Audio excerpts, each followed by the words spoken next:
When China tries to take over Taiwan, Trump will sell Taiwan out if he's still the president. Looking at the proposed Ukraine peace plan, the 28-point draft, essentially Russia would get the land that it occupied already, and then some more. And Ukraine would have to modify its constitution to ban itself from joining NATO. And NATO would also have to agree to not expand further. So what this proposed plan tells me is that having Ukraine to put that into its constitution is like Putin's security blanket. And then to make NATO to agree to not expand is Putin's triple safety net. Ukrainians' military size would also be capped. And a few more other demands. But the point is, this proposal is seen to be very favorable to Russia. Obviously, we don't want more people to die. And I'm not here to discuss how Trump sold Ukraine out today, but rather the China and Taiwan problem. And I don't know if Trump will still be the president if and when China decides to take over Taiwan. But I know this, if Trump is still the president, he will sell Taiwan out. People are saying that Trump is making Ukraine sign unfair deals, giving Russia everything they want, giving Putin permission to try again. All that are true. But here's the thing. Does Trump really have a choice? He's not going to send troops in. He wants money for that. And Ukraine is running low on that. And Russia is bombing Ukraine every day as this drags on. Can Ukraine afford to keep fighting? And if so, at what cost? So going back to Taiwan, if and when China does decide to take action on taking it back, if Taiwan waits too long, after the US move all the essence of TSMC out of Taiwan to the US and the rest of the world, just how much is Taiwan worth to the United States? Take a guess. Zero.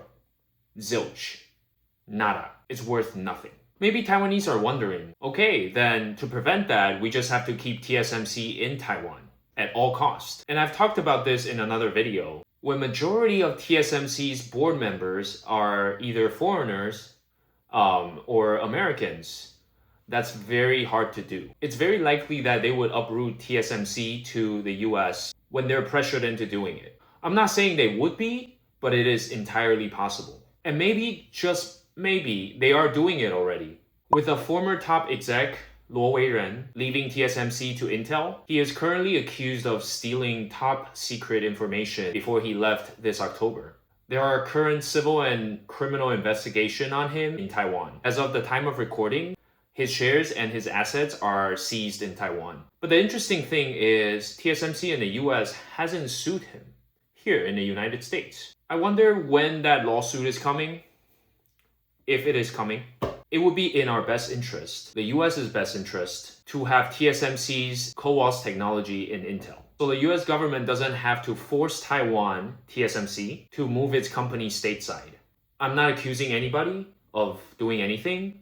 I'm just simply stating the beneficiary of this IP theft. So maybe the best course of action for Taiwan to retain its democracy and its independence is to negotiate a peace plan before it loses its leverage. Not the leverage on China, but the leverage on the US. Why? Because Trump, or maybe the next president, whoever it is, will not care about Taiwan as soon as that leverage is gone. And rest assured, the US is quietly making it happen. Just because it's not on the news doesn't mean that it's not happening in the background.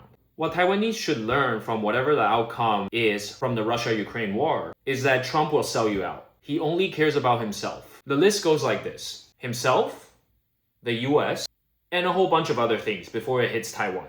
If not for his cabinets telling him, Mr. President, we can't talk about Taiwan with Xi right now because we're not done strong-arming TSMC to come over here.